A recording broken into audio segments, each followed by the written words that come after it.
Welcome to PodQuest with Corey Boucher and Max Heckert. Today's episode is episode 4, League of Legends.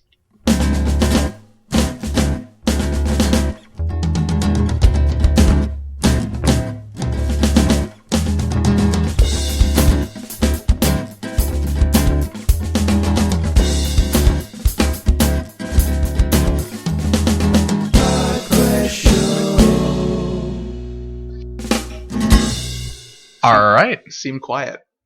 Will it seem quiet later? It's not coming in our headphones. It's coming out of speakers. So, but does it have to hit the mic? No. I don't understand things.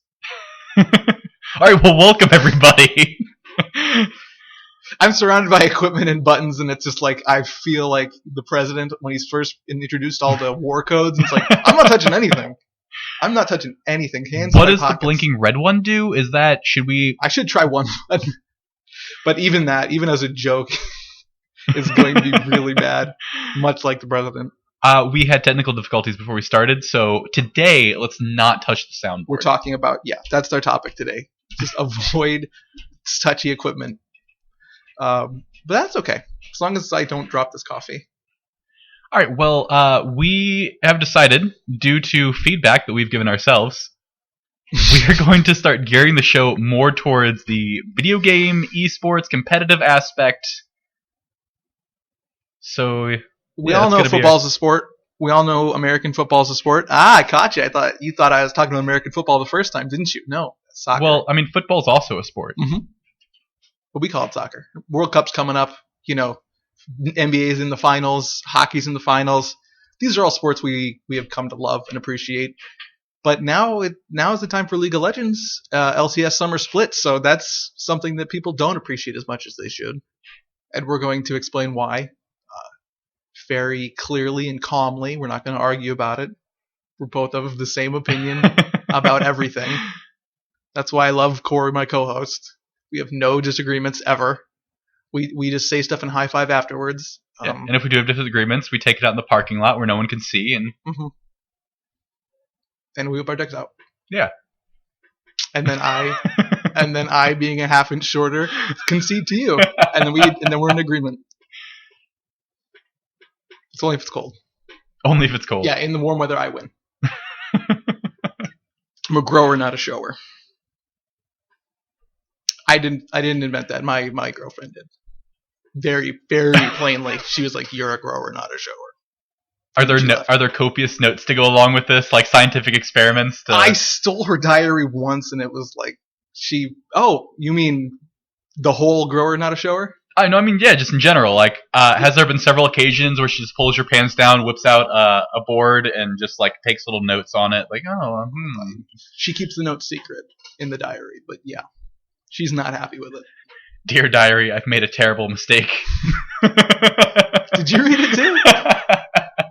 That's just a good guess by Corey, man. All right. Well, anyway. Yeah, if you hadn't guessed by now, we're going to be talking about League of Legends. Our topic is not about the size of our real penises. It's about the size of our e-penises. Well put. I knew we were going somewhere with that. Yeah, this has all been a well-calculated segue into League of Legends. That's right. And DST will come back and you'll be like, oh, they're still talking about dicks. So it's a good combo today. We've got part 1, League of Legends, part 2, wee-wees. Yeah. All right, so we'll start with what is League of Legends for the uninformed? Yeah, this is a bit of an intro to League. This is a League 101, so if you feel like you want to hear us talk about Scar's mid-play in the LCS, maybe wait till the next episode, or just go to an actual podcast or watch Scar's stream or something. But you might enjoy watching us fumble through the ins and outs of League of Legends, which we're about to do right. Set the clock now. Go. Dun dun dun dun dun. Oh, I thought go. I thought I was giving you theme music to get going. I shot the gun in the air. Start running. All right. Well, League of Legends it's a 5-man team versus another 5-man team. Most of the time, you're with random 5 people, which adds to the fun of it. The ultimate goal of the game is to fight your way to the opponent's nexus and destroy it, and that's how you win. Their home base. You fight through their turrets as defense lines of defense, slowly whittle away at their inner facilities and edifices, and then as you get to their final base, which is just a giant working of magical crystals, you hammer away at that, and victory is yours. And in the case of League of Legends, the 5 players on your team, the 5 players on the opponent's team, all get to choose from hundreds of champions. Literally hundreds. It just barely hundreds, but literally hundreds.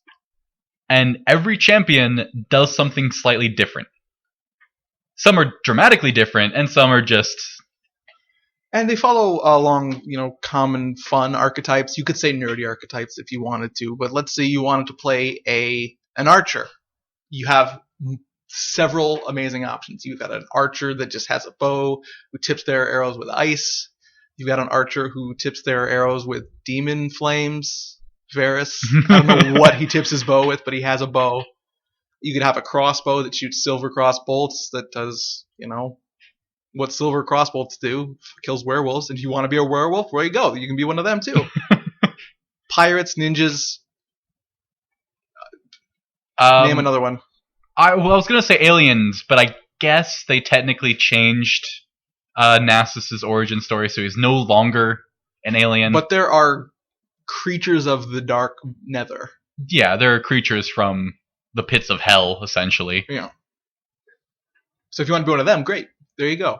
You play Street Fighter, you got 8 characters. Muscly dude, muscly girl, big muscly dude, lanky dude, and a green guy that has electricity flowing through him. There you go. That's it. You're done. And that's a sport. People play that competitively too. But this is why you come to League of Legends. You have options, and you really can pursue your own style, we could say. And what makes League of Legends really cool, and esports in general, and why we've kind of decided to hone more in on it, is it's an emerging field, essentially, especially compared to what people consider traditional sports. Traditional sports, right. But it brings out a mental prowess that you don't find in other areas. Someone described the game StarCraft as requiring the mental capacity of a chess champion as well as the reflexes of a hockey goalie, where you have to be really in touch with where your fingers are going because you're manipulating so many things at once. You're clicking with a mouse more than you've ever clicked in your life, unless you played a clicking game that required you to click really fast. I don't know. I didn't want to leave that off the table if someone was going to argue back with me. But then you also have your left hand doing several things, making lots of choices in a very small amount of time. Oh, it's so cool. And I'll probably bring this up again when we eventually get to talking specifically about StarCraft in some future episode. But what's so cool about StarCraft and why it's such a great example of esports is it's very easy to understand the terminology that you need to manage resources. Mm-hmm. You have a set, it's a variable amount, but you have a pretty set amount of resources that you're gaining. And then you have to spend resources. And you have to either spend them on technological advancements, on a greater army, while your opponent does the same thing. And your idea is to be more economically smart and resourceful than your opponent, who's been given the same amount of opportunities as you have. And while you're making all these decisions, you're also controlling the army, hands-on. There's a hand, and that's the exploring the map, trying to figure out what your opponent's doing. Trying to figure out what the best reaction to what they're doing while making decisions of your own. We should point out that you don't have to do any of this stuff. This is the sort of stuff that a winner would do. Well, yeah, if you want to just goof around. This is specifically in the highest levels of play, you're making all these decisions. At low levels of play, you can pick 2 units and just mass produce them. If we wanted to talk about American football, we'd talk about the Patriots. We wouldn't talk about, my nephew in his little league, flag football game. We wouldn't talk about it. We're just going to talk about what it looks like when it's up on the big screen and everyone's watching. But yeah, you have to mentally balance so many different things at the exact same time, and then you have to be doing them more efficiently and faster than your opponent. And that's what's so cool, is it's not just you're able to make these decisions, it's that not only do you have to do them, but you have to do them better. Or more efficiently than your opponent. that's what it makes it cool. And I'd like to say real quick that if that sounded daunting and a little scary that you have to do all these things, I can't do it. I'm really good at League of Legends. I cannot play StarCraft. I don't have that multitask button in my head. So League of Legends is an opportunity to be quick and skillful and smart and resourceful just for yourself. You got one player and everyone else is in charge of themselves. You can talk to them if you want. You can give them helpful suggestions, say nice things like good morning, good luck. So you can say mean things if you want to, but who does that? Everybody. Oh, yeah, that's right. And I almost forgot. I know, and it's not to say that League of Legends requires less intelligence, because that's not it at all. It's a different type of thinking. That's why each game is so popular with their own group, is they promote their own skills. And if you're a really good multitasker, you generally lean a little more towards StarCraft. If you're really good at navigating with like a team of players, like if you're really good at bringing out the best of the other players, you generally lean more towards League of Legends, where you have a team to work with, as opposed to your own individual talents. And unlike a team in a sport like basketball, your team is formed of very different characters. You've got tough, big characters to take on the front. You've got smaller characters that are easier to bring down, but they have a lot of power when they're in their zone. And then you have people who are helping and supporting, putting up shields, putting up heals.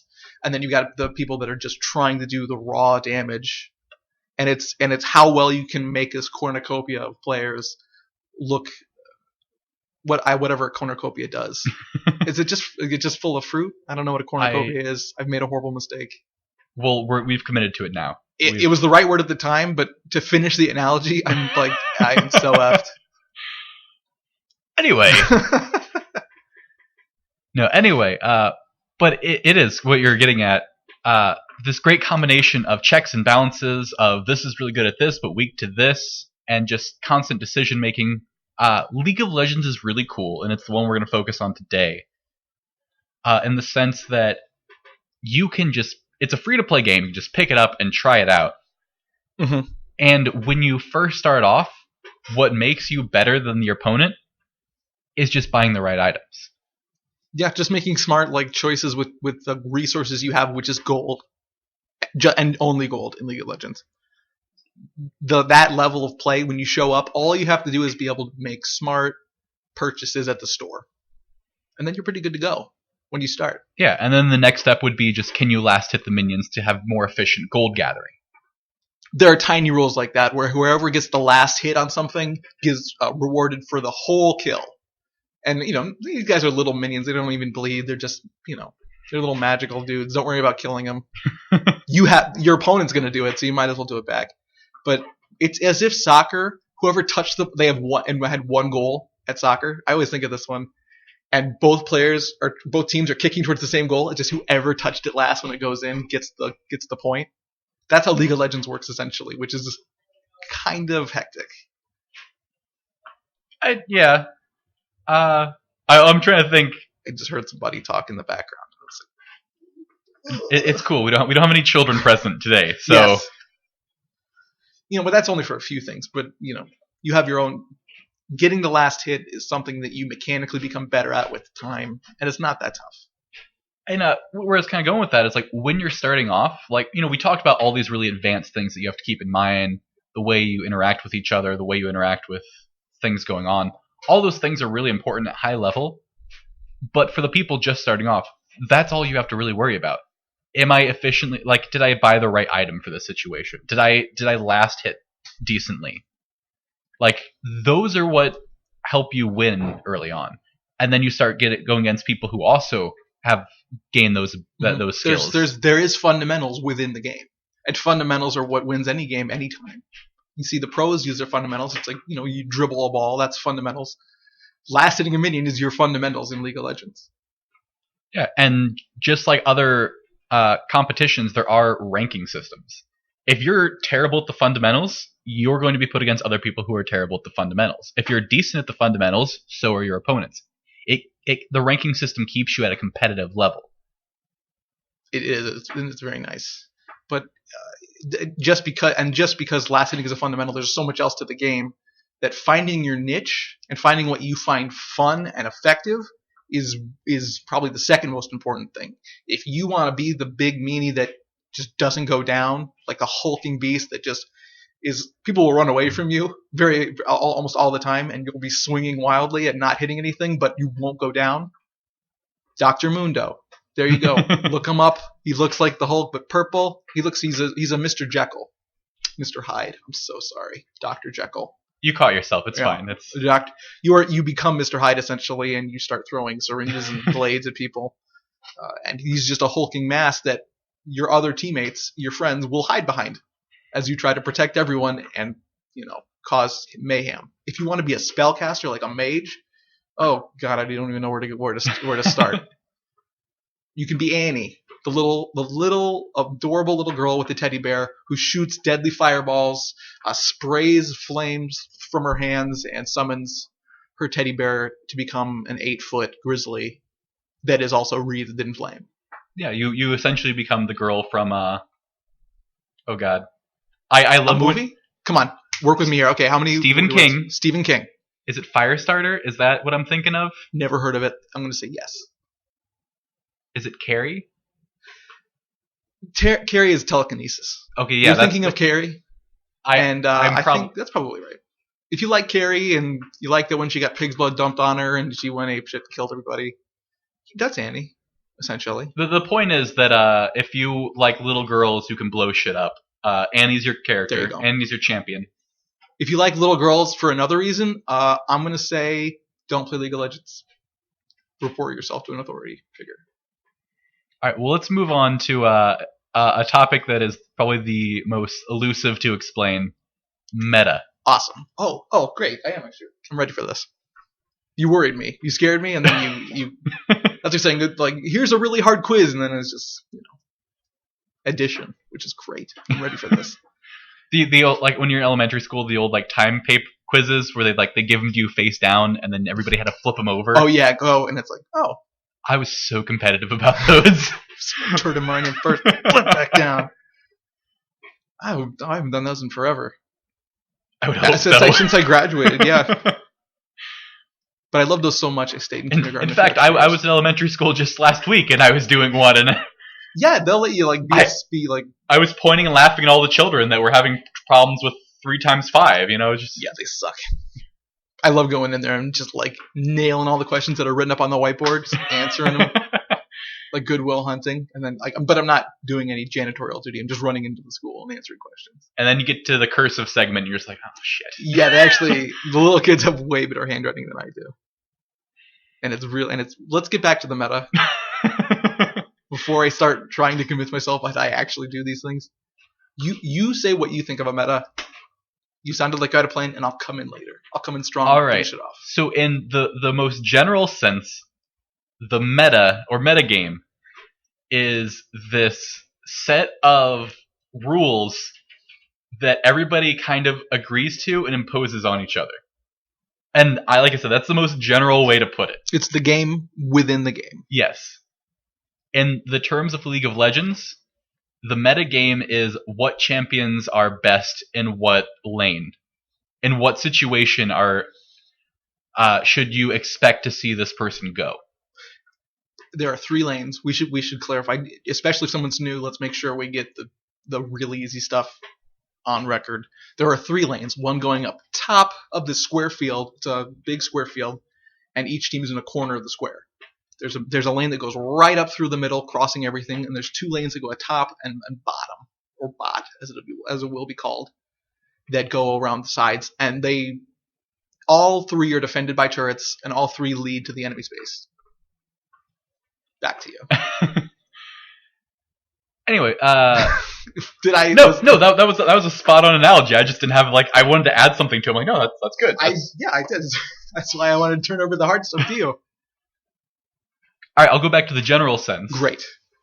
For example, if you want to play the tanky... No, actually, here's a really good example. If you wanted to play the ranged damage dealer... The archer, the gunman, The trade-off to being the person that does damage is you generally don't have as much health. So you're really easy to kill. And a lot of strategies in many games, not just League of Legends, revolve around protecting or enhancing the damage dealer's ability to do damage. Mhm. In League of Legends, like when it first started, it was actually thought in practice, if you were playing that character, the middle lane would be your lane. Because the thought was you level faster than the other two lanes, so that's where we're going to put you. As you play, you level up and gain more statistics. You gain more attack damage, more health, armor, things that are just naturally given to you every time you level up until level 18. You go from 1 to 18, and then after that, the game's over. You restart at level 1, which is kind of disappointing initially, where you're like, I worked so hard, and then back to level 1. But you'll get used to it. And the thought is, as a 5-person team, you want to split up and split the resources up amongst yourselves. So the damage dealer used to go, I'm in the middle by myself, so I can get more money and more experience, so that I'm the strongest player on the team. But over the first 2 years, Europe figured out that if you put that person bottom and give them a helper that takes none of the money and gives all the money that's found in that lane to the damage dealer, it actually works out better. And then that left the middle lane open, which is the fastest leveling lane, and people started experimenting, discovering that like the spellcasters have a better damage curve as they level up. Mm-hmm. So their damage is more based off of what level they are. So now the spellcaster generally goes middle now. But Annie, the fireball chick, would go, and she would get that grizzly bear up to insane levels, and the ranged damage dealer doesn't do that. The ranged damage dealer just shoots arrows a little faster, shoots them a little longer range, just stuff like that. But what's so cool about all this, and what the meta is knowing these things of like, if I'm playing the damage dealer, I'm going the bottom lane, and I'm going to have someone there to help me. And everyone expects you to. And everyone expects you to. That's the key of the meta. And that is both the boon and the downside of the meta. Is on the one hand, this is a very effective method of being able to communicate with people you just met. And it would and everyone's agreed that it's the most effective type of team you can create. When you put the spellcaster in the middle and you put your damage dealer at the bottom, it works better than any other combination that people have tried. Which is why it's really important to follow that. And if you don't follow that because you don't A, agree with it, or B, understand it, people will get touchy with you. They get a little out of sorts, and they don't like that you're breaking the most effective way to play. And then the downside is it's not the only way to play. And if you're really good at one thing and really bad at the other, a lot of times you can actually make it work. Like if you're really, really good at one or two champions and you're stuck going the bottom lane and you're not good with the range damage dealers, there are combinations where you can make that work. There's so many ways that can make it work. It's insane. But the one that was established as the meta is this A-B slot. Spellcaster mid, tough guy top, and then you as the ranged person bottom. Yeah, and then like you may know that you can play that at a high level that's outside of the meta. The problem goes back to, and where the aggression comes from, these are four strangers. These are four strangers. Typically younger than you if you are above 21 years old. and typically a lot more aggressive than you. And they feel like they have the right ground to make their argument valid. And the argument is, you're doing it wrong. We've established before the game even started that you were supposed to be the person with the bow and arrow. And you have decided to be a yeti, or a little guy climbing on top of a yeti and throwing snowballs. And it's not the same. It's not the same. You've broken the meta, and people are not happy with that. Which is why I think when it became professional, and people actually started gaining salary for playing on a team that was constructed of the 5 best players that people could find, like a team called Team Solo Mid. They have 5 characters. They can break the meta because they're not strangers anymore. Now they're good friends and they work together really hard. They're aware of what the other people's capabilities are. It's not the stranger that's like, God, I hope they know what they're doing. and then they don't. That feeling, you say it every game. I hope the person going mid knows what they're doing because I know what I'm doing, and he stole my role. I was going to be the spellcaster, and he was the spellcaster, and he better just do great. Because I was gonna put on my shoulder pads and have everyone hop onto my shoulders, and I was gonna carry them through this game. But now I can't. But I just want to give like the counter argument because I'm sure there are some people out there that are like, well, that doesn't sound that great if, I don't get to play what I want.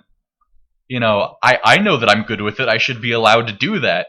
And so we're kind of we're going back to like what we're talking about. These are strangers. If you're playing and you know what you're doing, and it's kind of what you were saying, I hope that person knows what they're doing. If that person doesn't pick what I know works, and they cost us the game, like you go through so many of those, and that's really why people are so aggressive about the meta, is you get so many bad games where someone picks something really off the wall that doesn't typically go there, and then they do terrible with it. And then you kind of, and it's not really fair, but you start to associate even more the loss on that pick. It doesn't matter who else made mistakes. It becomes like that one person. And this is like a warning we should give to new players. If you heard this podcast and you're like, I should try League of Legends, it sounds really fun, I want to be a werewolf. People are going to expect you to be the werewolf in the jungle. Nowhere else. And it's going to be weird for you because you just want to, figure out what you're doing and be helpful. But strangers with that established meta have a comfort system, and they've seen it go wrong before. They've seen the worst of what happens when you break the rules. They're going to have horrible Vietnam-style flashbacks of when it went wrong, and they're going to associate that with you.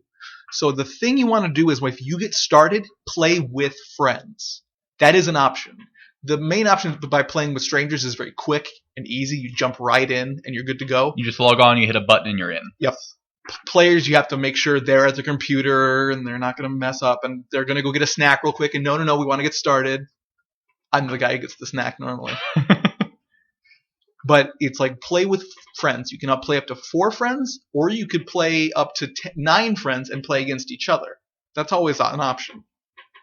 But that's a good way to learn the mechanics. Learn the mechanics in a safe environment where someone who would be criticizing you as a stranger is criticizing you as a friend, and you can take that feedback constructively.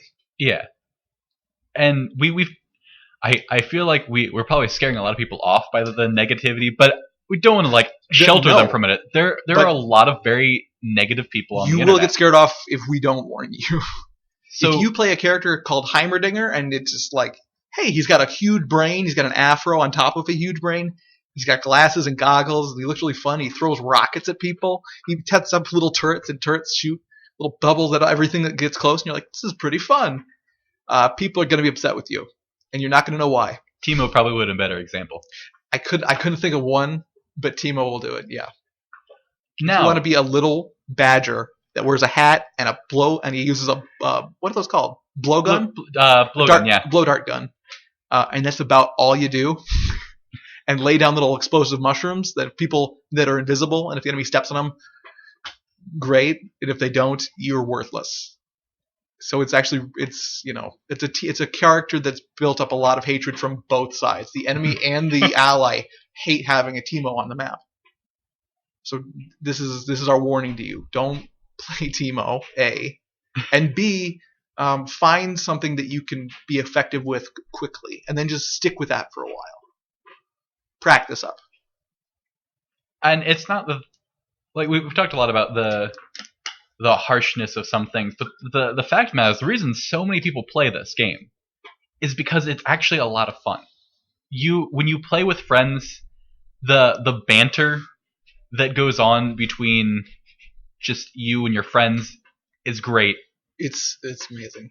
We should have started off right at the beginning. The reason we talk about League of Legends is because it's the most fun I've ever had playing a video game. It is an absolute blast. And even talking about the meta, nothing is more fun than when you're with you and your 4 other friends and all of you agree that you're going to do this complete bullshit strategy and it works.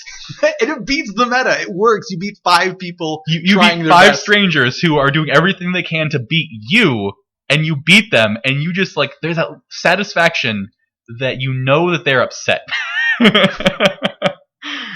We said there are hundreds of champions, and everyone gets their own. There's the combinations. I think it's something my friend did math. There's about 84 zeros in front of the number 1 or 2 or 9 in terms of possible combinations you can make with that. We say hundreds of champions. It's like 114 to be specific. 112, 114, I think. So that's, you'll never get the same game twice, ever. And if you do, it will not go the same way. So as you play, you get to see everything. Every little fun interaction you get to see as you play. And there are just so many moments where I'm trying to think of like a word for them. Trolley moments is kind of what like the first thing that came to mind. Where you're goofing around and it works. Yeah, like there are times that there are some characters that have the ability to like jump over walls and stuff. There's so many times I'm playing like one of those characters and I'm just goofing around and just drawing attention to myself, and the enemy thinks there's an idiot who is just gonna let me kill them, and they chase me for a good 5 minutes doing nothing productive for their team. And I'm just like, why is this guy like it? It's stuff like that. They're like little moments where like you do something dumb, it pays off. A friend does something funny, like you do something unexpected, and the character the enemy that you give a lot of respect to does something really dumb, and you take advantage of that. Oh, that's fantastic. Or you assume they're a bad player, and it turns out they're not. You don't even feel bad about losing. You're just like, wow, that was well played. And well played. And the other side of it, and this isn't for everybody, but it is definitely for me, and I'm pretty sure it is for you too. It's that feeling of when you want to achieve something and finally hitting it. Because you can play the same character over and over and over, and you do terrible every time, but you think the character itself is really fun, and then you finally get to that moment where all the stars align, and you make the perfect decision at the perfect time, and it's just that feeling you get when you know all those times you kept trying and failing paid off. My friends that got me into League of Legends were playing in the open beta. So they saw everything. They were about 5 or 6 months ahead of me when I joined in. And they'd just leave me alone. They'd try to convince the enemies not to get near me, because I would be in a spot that wasn't important. Because if I was, like, we would lose. And I would play the archer, the character that does the range damage, and I would do horribly. I was essentially a 4 people versus 5 because I didn't count as an actual player. And I played and played and played, and had so much fun. And I started playing by myself when they weren't there because I was getting addicted to it. And I got better. And a new character came out called Misfortune, and she was a hot pirate. And I was like, this is my two favorite things in the world, hot girls and pirates. And I'm like, I'm gonna get good at this. And she came out very unbalanced. Every player that was Misfortune was playing better than everyone else because the character was so strong. And I didn't know that at the time. I just thought I was doing amazing. But she was so good that when I played with my friends, the next time they played with me, I didn't suck, and I didn't lose, and I started getting kills. And at 45 minutes into the game, one of my friends goes, "Is Max doing good? What the hell is happening?" And this smile on my face, he's like, 200 miles away at the time, because he's, a friend in Minnesota. But it's like, oh, that was the best. That was the best feeling I've gotten. Knowing that you're in complete control of that character and you used it to the maximum to benefit yourself and your allies, and you just win. You just beat that other person that's been beating down on you, that invisible shadow of a person behind a computer that's been beating you relentlessly. You finally took it back. And I think that's one of the misconceptions that a lot of people have when they think of competitive video games and esports in general, is that it's just, two people killing each other. It's two intellectuals who are thinking through all the variables, all the possibilities, that are mechanically trying to outplay their opponent, try to make better decisions than their opponent. It is people that are. It's not this scripted computer that you just figure out the pattern and you win. Mm-hmm. It's another human being who is also trying just as hard as you are to win. People who don't play video games don't understand the elements of a storytelling opportunity in a game and a competitive opportunity in a game. A lot of games like Alan Wake is coming to mind. I don't know why, but it's a story. You walk through the dark and you start picking up pieces of your amnesiac life. Amnesiac? Sure. That's a word. Yeah. He has amnesia. He has an amnesiac life. and he's in the dark, and it's kind of scary, and you're playing it for the thrill of a scary game. But League of Legends is there's no fear or unknown element. It's a competitive game. Everything is mathematically calculable. Yes, all the numbers are right there. There's no denying it. There's plenty of luck going on, trust me. But everything you hit will reliably do what it's meant to do.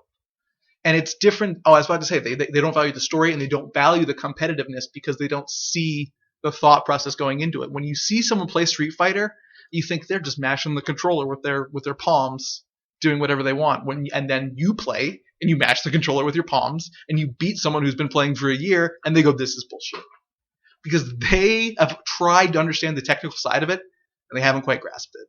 And button mashing does work in certain situations. It does, but there's also a huge difference between the people that are practiced, that have a mental checklist that they go through. I actually, at one of I went to MLG, and I got to play at one of the booths they had for, I think it was Mortal Kombat. I don't remember what fighting game it was. Let's say Mortal Kombat. Let's say Mortal Kombat. And don't be iffy on it. Commit. If you want to change it to Soul Calibur right now, you can. Otherwise, it's Mortal Kombat. Soul Calibur. All right. I'm going with. We did it. Switch. I'm a big fan of Soul Calibur, and I think that's actually why I was playing that one. That actually lines up because right. I like Soul Calibur, and they had the boards. What are they called? I'm completely blanking on a name. The boards? Yeah, the actual arcade boards. Yeah, the arcade boards. A joystick and the buttons on the left. Oh, so you're on one of those games. Yeah, well, arcade situations. They actually make lap controllers. Oh. That are the joystick and the buttons. That's cool. And they have a name, and I'm blanking on the name. And he's pantomiming it, guys. Yeah, it looks like he's I'm typing in the air and joysticking really hard. Oh, okay, that was the joystick. I was like, one of those looks like you're jerking it, and then it's like, I don't know the name of that either. Anyway, where I'm going with this story is that they had those set up, and I really wanted to try one because they're like $100, $200 to actually buy one. Sure. Yeah. So they had them set up, and people could come up and play the game, and I really like Soul Calibur, and I've never got to use one of the boards before, and I really wanted to. So I went up, and I was matched against a random guy who was also there sitting next to me, who I found out after he mercilessly kicked my ass was one of the pros who had just lost his series and was out in the main floor blowing off steam. Oh my god, so he lost to a professional, so he wanted to, just beat up some random person, get some confidence back. But this guy knows his combo so well that me, who's just button mashing, I could never hit him. Because he would chain all of his decisions together so tightly that me, who has no strategy, was just being capitalized on over and over. And that's one of the quick drawbacks to League of Legends is you will not luck your way into beating someone. It's going to be very hard for you to get your very first kill if everyone else around you has been playing for a little while. There's no button mashing in League of Legends.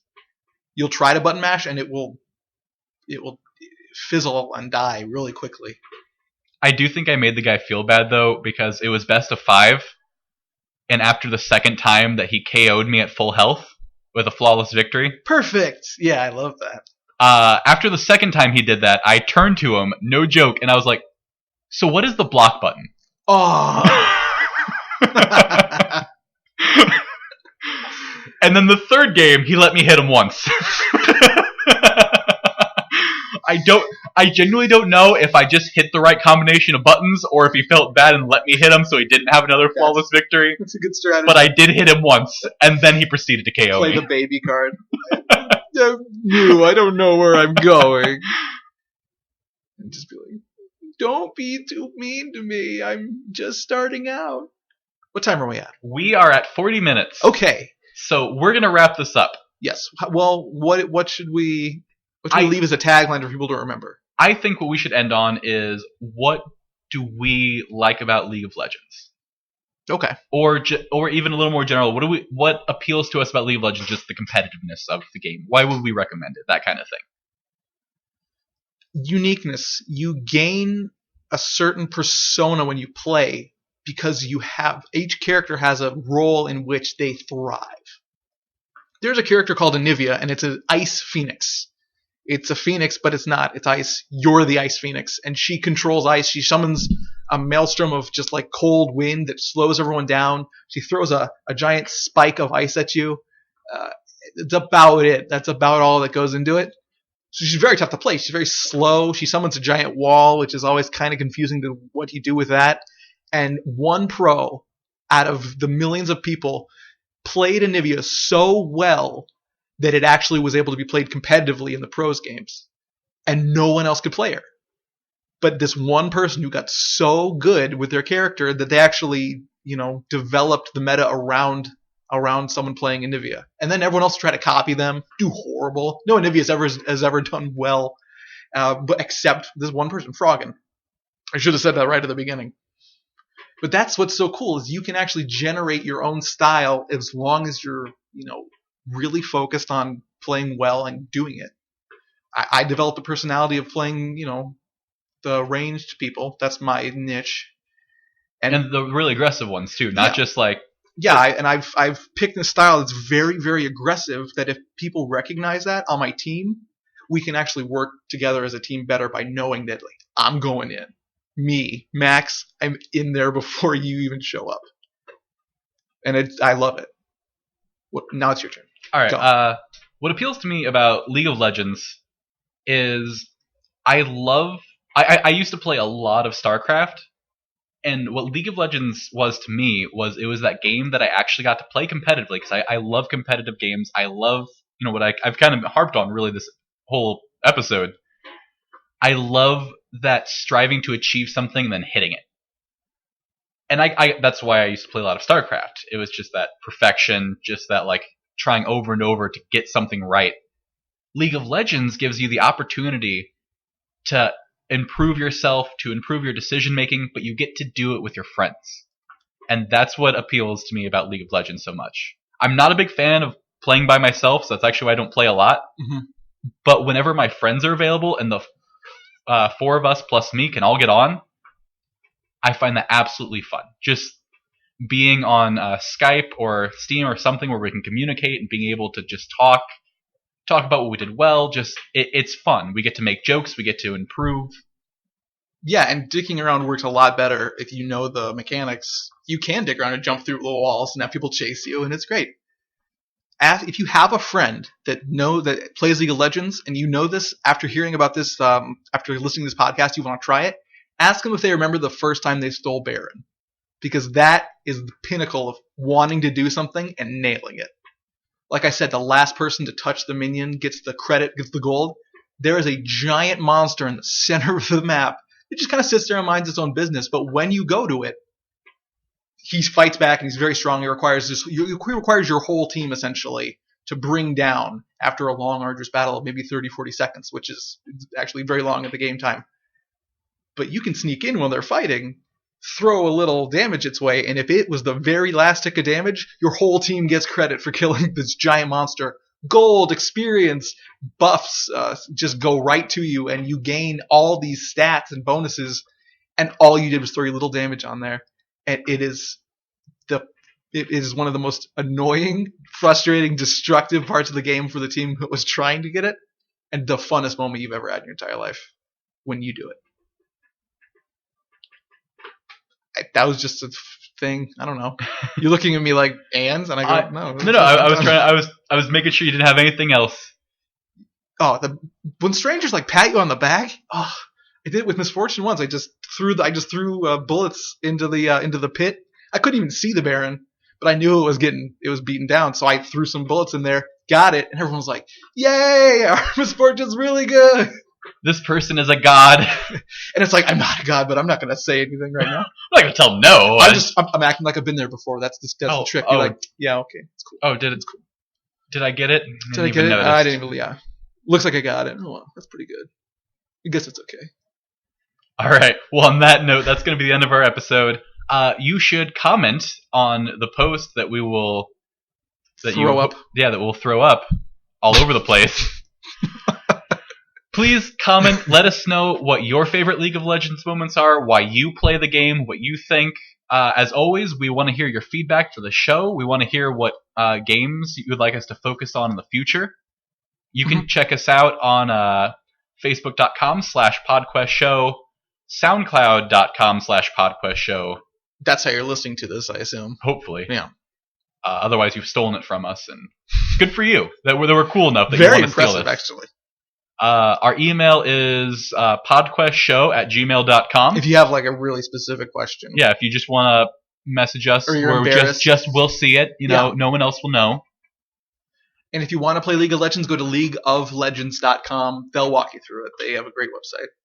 And the very last way you can get a hold of us is on Twitter, which is, I never remember it. Is it at PodQuest Show? Is that all right? PodQuest Show. All right, keep it simple. PodQuest Show. Find us, comment. We want to hear from you. Let us know everything you're thinking. Everything you're thinking. Any question, we'll answer. If it's a really good question, we'll answer it on the show. And if it's it's a pretty good question, we'll just give you the answer right then and there. All right. Well, have a fantastic week.